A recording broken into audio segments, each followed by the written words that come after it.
revenit la Echilibru. Sunt gazda dumneavoastră, psiholog Elena Harbor, iar astăzi o să facem în linii mari diferența dintre psihopat și sociopat.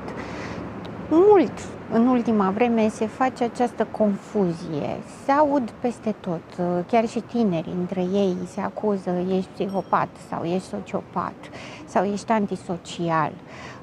Pur și simplu există o confuzie la nivelul termenilor și pe bună dreptate, pentru că sunt termeni de specialitate care implică anumite cunoștințe. Dar, pe de altă parte, nu putem să ne folosim de niște termeni atât de grei, atât de duri, fără să avem o idee despre ce înseamnă, de fapt, ceea ce spunem. Ca atare, cumva, m-am gândit ca astăzi să facem o diferență la nivel mare între psihopat și sociopat dintr-o perspectivă largă, comună. Nu o să intru în termen de specialitate pentru că este destul de dificil de înțeles. Pe de altă parte, am să vorbesc la nivel comun, la nivel uzual, pentru că ceea ce îmi doresc eu este ca oricine care poate să se uite la un om care îi se pare ciudat sau îi se pare dificil, să poată să facă diferența dacă este un psihopat sau un sociopat sau un antisocial sau poate pur și simplu un om dificil. Am mai fost întrebată de această diferență, de unde știm când un om este psihopat sau este doar dificil. Este într-adevăr o diferență între aceste două categorii, să le spunem, deși categoriile sunt descriptive, adică pur la nivel teoretic. Diferența dintre un om dificil și un psihopat sau un sociopat este în primul rând de intensitate și de periculozitate. Pentru că un om dificil are anumite idei mai fixiste, este încăpățânat, este opozant, este rigid în propriile idei și în propriile sentimente.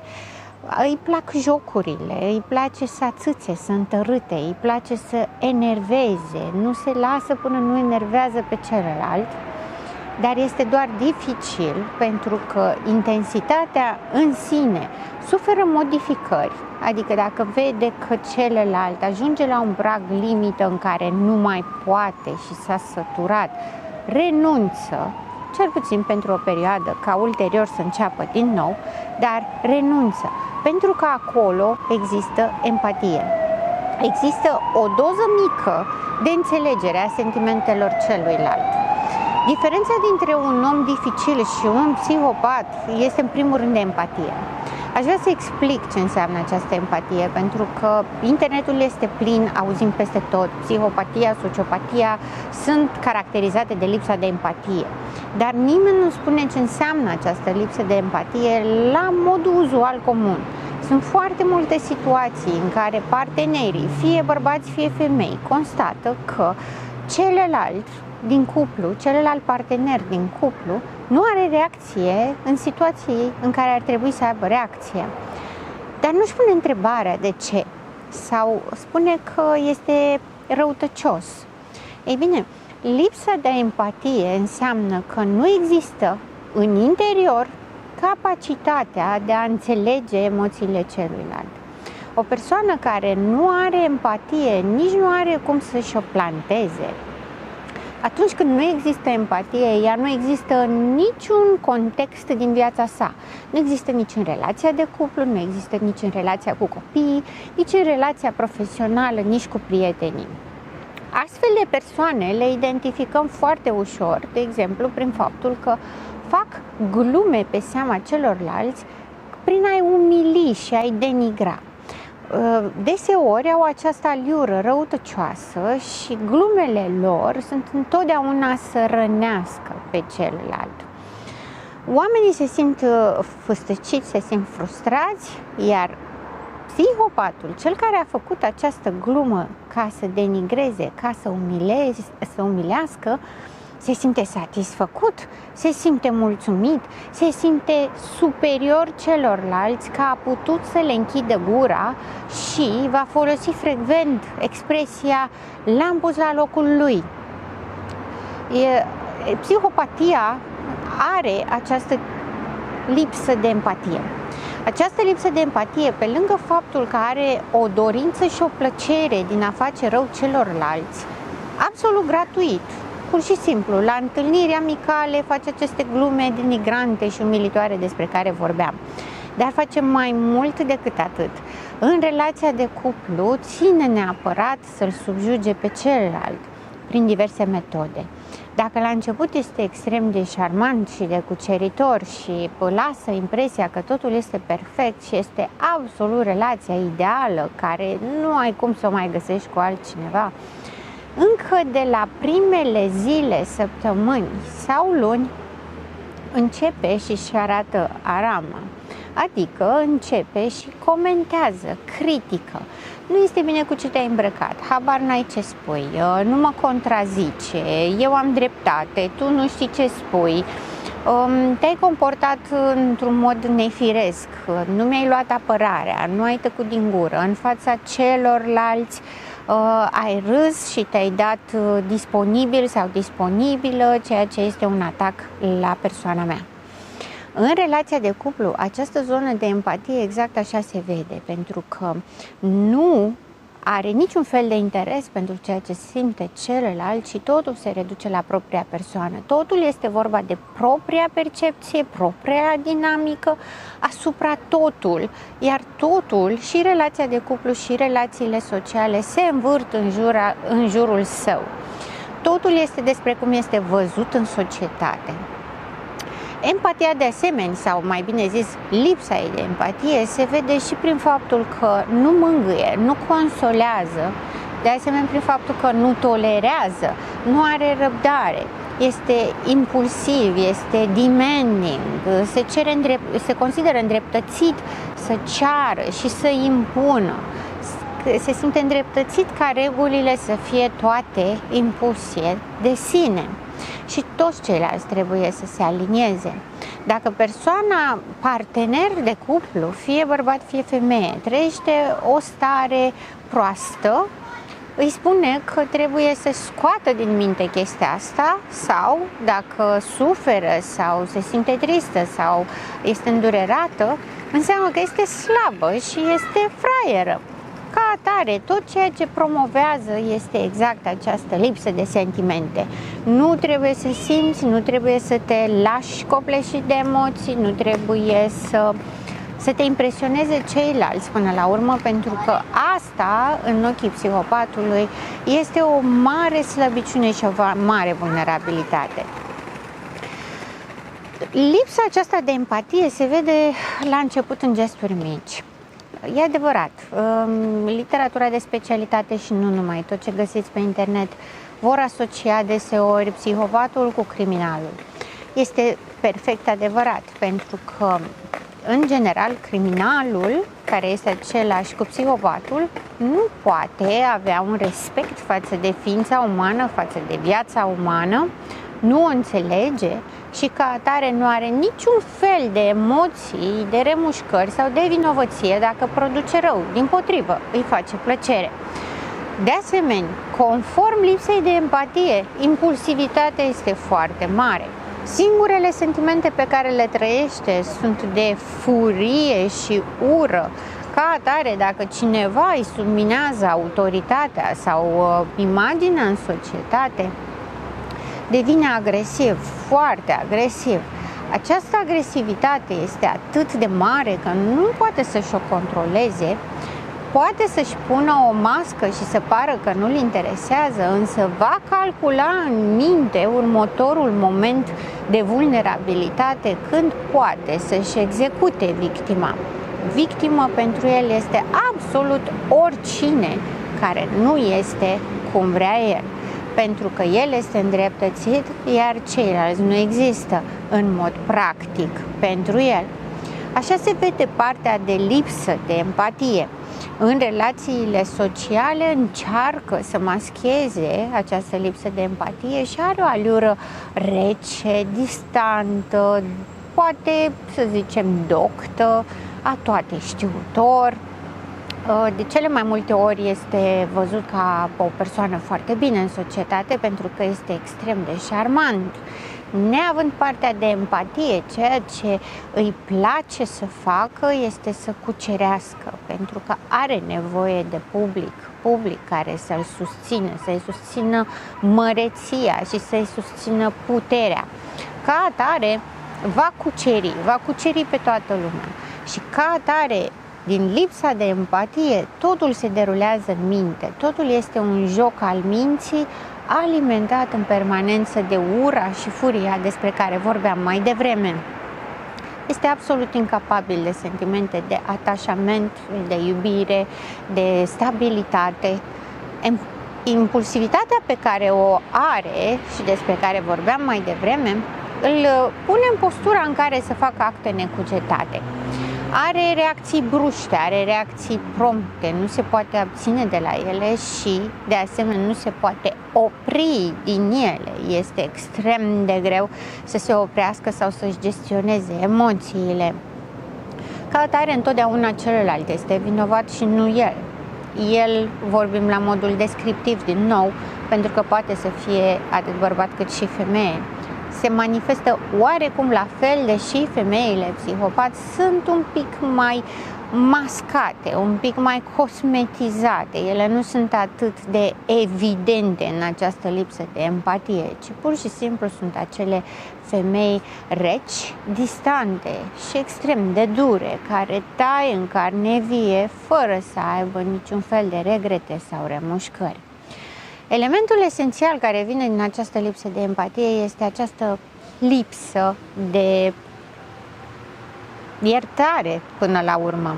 Nu are niciun fel de vinovăție, niciun fel de rușine, niciun fel de remușcare. A umilit pe cineva și nu-i pare rău pentru asta. Dar să nu ne lăsăm păcăliți, pentru că știe că nu este ok din punct de vedere social și ceea ce face ca să fie acceptat în societate este să spună că îi pare rău, este să mimeze, dar întotdeauna această mimare va fi ciudată, va atrage atenția pentru că conform impulsivității va avea reacții exagerate, ori evită să spună că îi pare rău, ori dacă o spune într-un fel în care să simți că este vina ta, că l-ai obligat să facă acest lucru și să spună asta.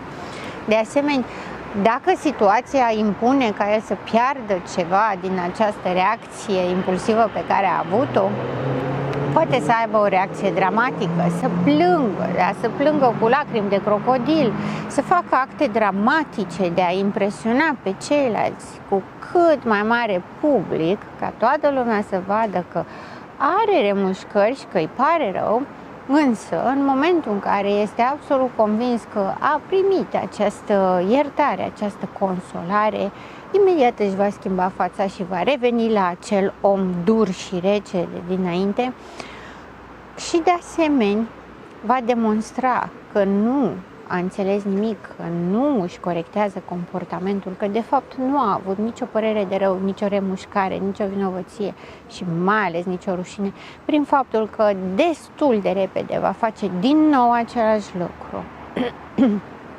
Aceasta este lipsa de empatie despre care vorbeam, care în contextul psihopatiei este evidentă. Practic, dincolo de toate etichetele și de toate descrierile, simțim acest lucru. Atâta timp cât suntem în contact cu un om, simțim dacă acel om are preocupare față de noi ca persoane sau față de ceilalți din jurul său ca persoane sau pur și simplu le tratează ca obiecte de la care poate să obțină ceva.